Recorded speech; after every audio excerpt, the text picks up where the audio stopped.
Third Industrial Revolution.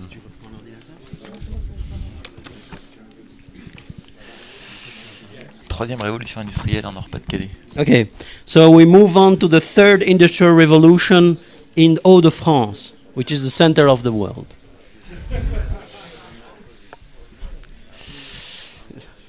I'm Eric Vidalin from ADEME, the French Energy Management Agency.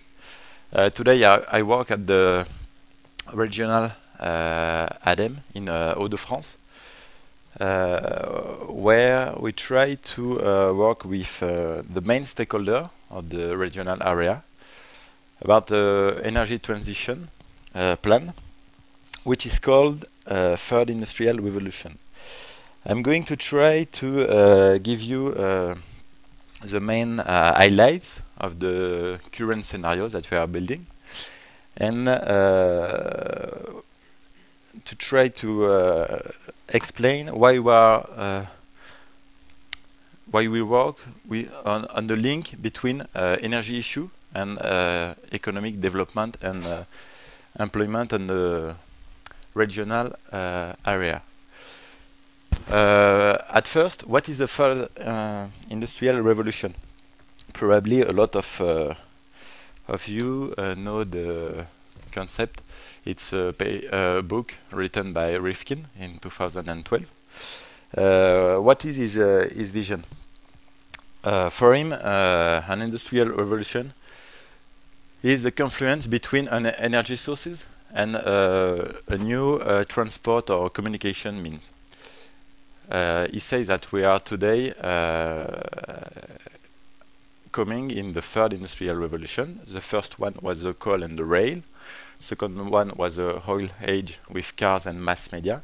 And today the third industrial revolution is based, according to Rifkin, on renewable energy and digitalization. His vision is based on 5 pillars, which are only consistent if they are synced together. Renewable energy, building as micro power plants, hydrogen as a storage solution, infrastructure of electrical transportation, and Internet of Things. What is the link between this global vision of Rifkin, American economist, and the Nord-Pas-de-Calais and today Hauts-de-France? In 2012, Rifkin was invited by the president of the regional institution, Percheron, Daniel Percheron, which was a socialist, and Philippe Vasseur, who is former ministry from the White Wings in France. So we have two persons from political world and from economical world who invited Rifkin to present his vision. And after this first invitation, they asked him to work for 1 year with the local stakeholder to develop a regional vision of the third industrial revolution. It was done in 2012. And you really have to keep in mind that we are really still in an industrial region. What does it mean? It means that we are in the place where we had the biggest French mining area. We are in the area where we have a lot of car industry, we have steelworks, we have the biggest nuclear power plants. So when you want to know what is a regional, an industrial region in France, Nord-Pas-de-Calais and Hauts-de-France is probably the most symbolic region. In 2017, we had a new regional area defined and a new institution because we had a new law. So Hauts-de-France is today 6 million inhabitants, and it's based on the fusion of former regional institutions, Nord-Pas-de-Calais and Picardy. A new assembly was elected in 2015. And the new assembly decided to continue the work done with Rifkin in 2012. And we had today new national obligation, the evaluation of the former regional scheme on energy and the elaboration of the new scheme threaded for the next year. So when you have all these things in mind, we can go in details in the work that we are doing today with all these actors. It's really important to keep in mind that it's not the ADEME vision, it's the vision of the main stakeholder of the region. What does it mean? It means that we have the prefecture, we have the regional council, but we have the economic world.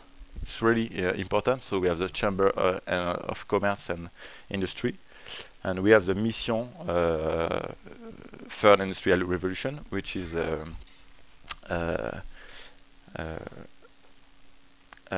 head of the mission REF 3 is Philippe Vasseur, and we have the regional direction of ADEME. Together, we launched two studies last year. The first studies, the objective was to define the new, considering the current trends, the new technical scenario 5 years after the first work.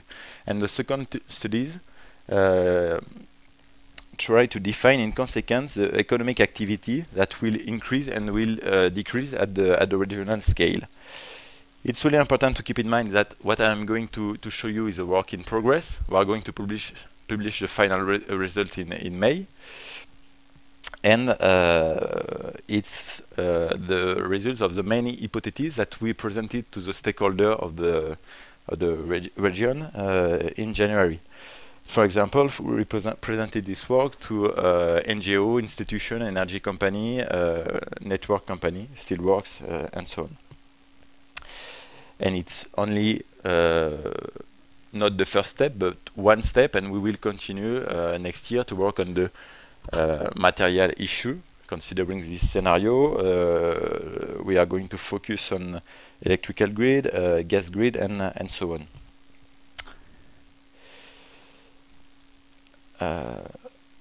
I'm going to skip two slides, but I just want to say that 5 years later, we are really in a different context because we have a lot of signals that we have to consider today that we have to accelerate the transition. For example, in France, in 2012, there were no carbon tax. Today, we have a carbon tax at 45 euros per ton of CO2. So it's really a different element of the context. We are going to reduce the speed limit on national board. It's not done for energy reduction, but in fact it will really decrease the consumption of oil. And we have some laws that will be prepared in the next year. Just a remark.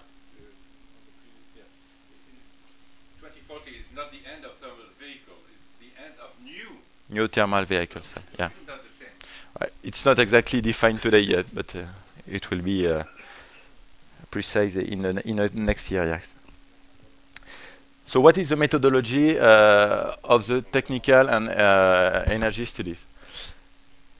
At first, we consider regional hypothesis, and this is really important to keep that in mind. We really want to start from the ground, and it's really important when you work on renewable energy, on fatal heat, on economic and job issue, for example. When we are not able to make local or regional hypotheses, we consider national hypotheses, and we consider all these hypotheses, and then we are able to define scenario from demand and energy production. So that's the current energy diagram of Sankey of the region. What can we say about it? It's globally the same that the national Sankey diagram. We consume a lot of fossil fuel. We have an important energy production. Maybe the only specificity of the regional energy system is a part of the industry. As I told you before, we are still in an important industrial area, and industry consume approximately 40% of the global energy consumption. So we are in this energy system, a standard centralized system. And what is the issue? The issue is to define exactly what does it mean at the regional scale to move to massive or partly decentralized system. As you see, we move from three main sources of energy, 3 or 4 main sources of energy, to approximately 10 primary energy sources.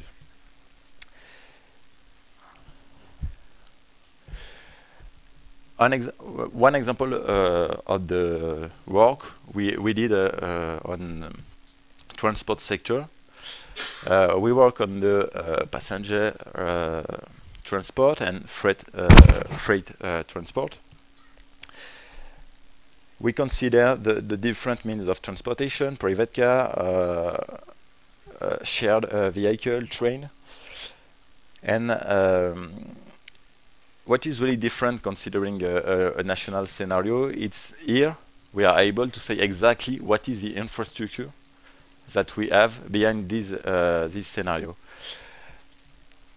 An example on the other side, on the potential and the production. If I show you, we did this work for all the energy vector. I show you 2 examples on heat and electrical production. What is interesting to see, for example, with this kind of work, we know that we have potential of heat, renewable heat or fatal heat from industry and nuclear power plant, for example. That is really more important compared to the current needs and the projected need of the regional energy system. If we do the same thing at the electrical system, we are able to see from the current production, local renewable current production, what are we able to do, and if we are able to have a global balance sheet between production and consumption. The global result from the energy scenario. First, we see that from 5 years, consumption doesn't really decrease. At the second time, we can see that the production from renewable sources is strongly increasing. So we have really 2 different dynamics. And if we want to consider the target and the goal of the third industrial revolution at the local scale, we are not so far, considering the trends, about we are not so far from a balance, considering the different sources. So, sorry? Annual data, yeah. It's 100 terawatt-hour and the current consumption. So it's a first result from the first study, as I told you. Now, from this work, what do we try to do? We try to consider all the implication of this work, considering employment and the main sector impacted by this transition. We have 2 approaches. One part of the approach is to define how many jobs are needed, how many jobs will be lost on some sectors, and we have a quality issue too. So what kind of job, how the jobs will be transformed in the next year, and what are the needs in terms of formation for new jobs and for current jobs, for example, for farmer, for mechanization. And as I told you at the beginning, we really have in mind that this work is not work for us, but it's work for the stakeholder of the region. It's really important to have an understandable and useful methodology for them. but this is not a macroeconomic evaluation. So keep in mind, for example, that compared to what we have seen Monday, we consider only the impact on certain industries and not at the global perspective.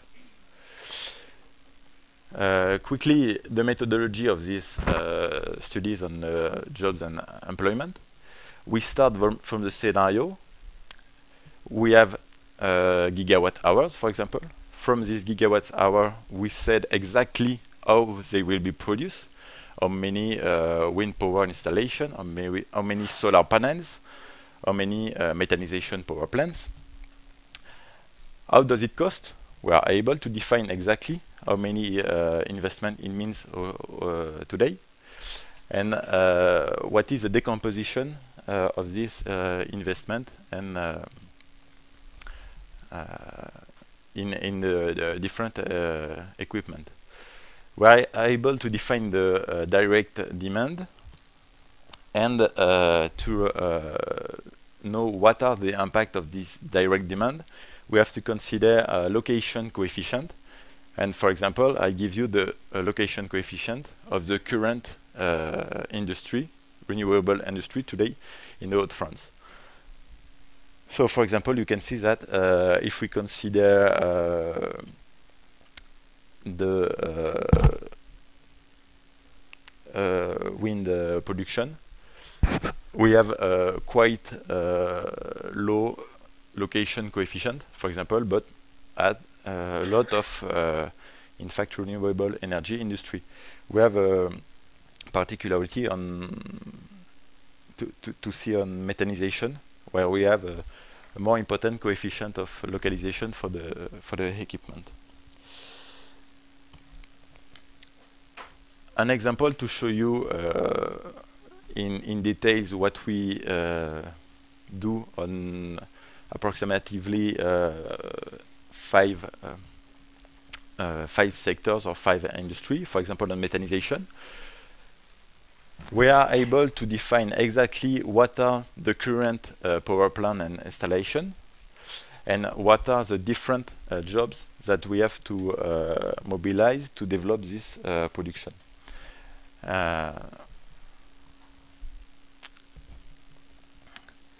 That's why that's what we can get from the energy scenario. Today we have approximately 17 units of methanization, and in the third industrial revolution scenario, we think we can produce methanization from more than 800 units of methanization. So this is one example of a focus on one industry. What is interesting is this qualitative approach, but it's interesting to see what we can say in a global perspective. For example, on the preliminary results on housing renovation. We see that we have in this sector, for example, a net increase of job. If we want to really refurbish the houses, we have approximately an increasing of 20,000 full-time job, and we have some decreasing industry, particularly on gas installation and gas distribution. Considering only this sector, donc housing refurbishment, we have approximately 20,000 full-time job creation compared to our current trends, considering the current refurbishment rate of 2,500 jobs. We did that today for the renewable production, housing, and transport. And as you say, we have a global positive effect, not so important, in fact, because we really have a strong decrease in transport sector.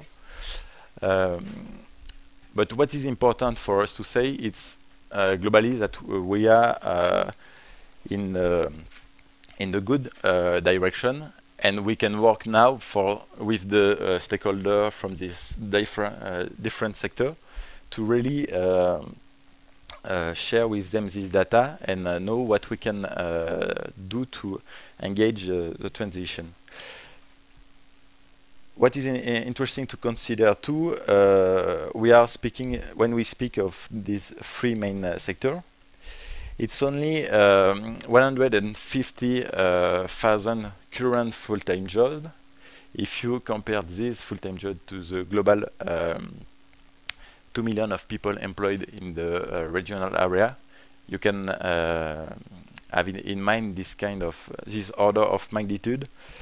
And we are in a regional area where we have a lot of unemployment, approximately 11% of unemployment.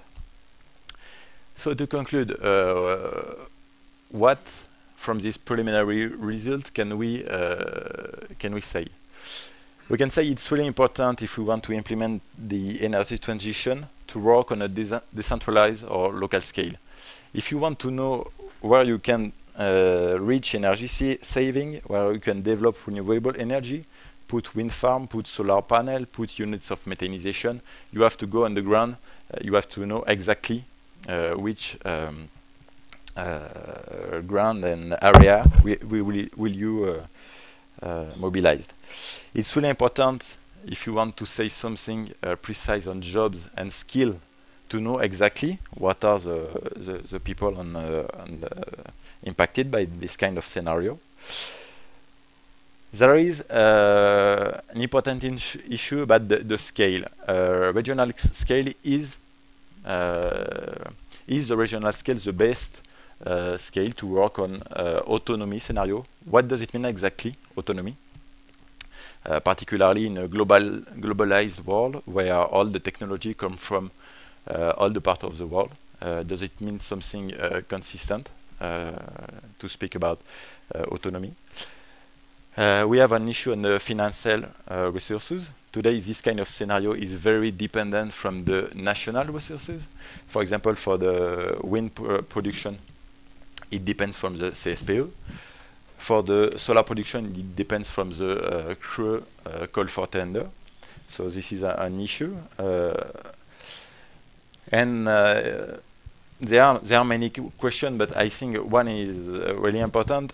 We can consider that this region is probably a pioneer if we compare what is done in the other area. But what will we do with the less advanced or with the region with less potential, considering renewable energy?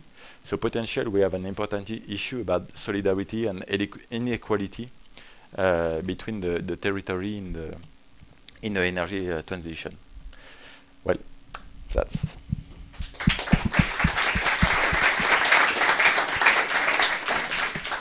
So we have time for a few questions.